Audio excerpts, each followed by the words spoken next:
Тау жыныстарын адам ешқашан Құдай жаратқандай дәл солай орнына келтіре алмайды деген комментарий жазыпты.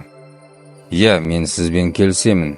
Жер қыртысын қалыптастыратын процестер миллиондаған жылдар алады. Әлемге мақтанып ең терең ұңғыма шахта қаздық дедік. Су, ауа магмаға кетті ме, бітті шаруамыз. Магма сыртқа шығып, жер өз-өзін емдейді дейді комментарийдің жалғасында.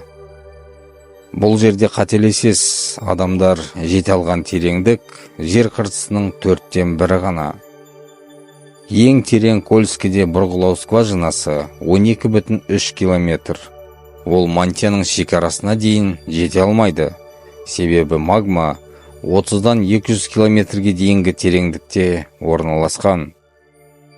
Жердің қазба байлықтарын ғасырлар бойы триллион тонналап алдық.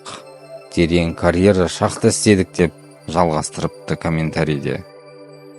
Бұл жерде назарға алатын нәрсе, қазылған шахталар мен карьерлер жердің бетін өзгертеді, бірақ олар жердің құрылымына қауіп төндіретін деңгейде емес.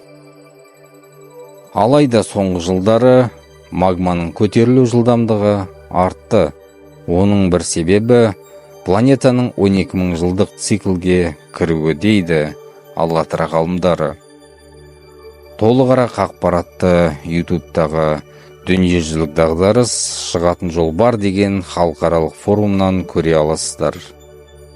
Бұл форумда климаттық процестердің жылдамдап жатқанын көрсетеді. Және егер адамзат тиісті шаралар қабылдамаса, оның салдары ауыр болуы мүмкін екенін ескертуде. Егер барлық елдер ғылыми қауымдастықпен күш біріктіріп, ғылыми орталықтар құрып, климатты реттеу шараларын қабылдаса, онда бүкіл адамзат болып климатқа әсер ете аламыз.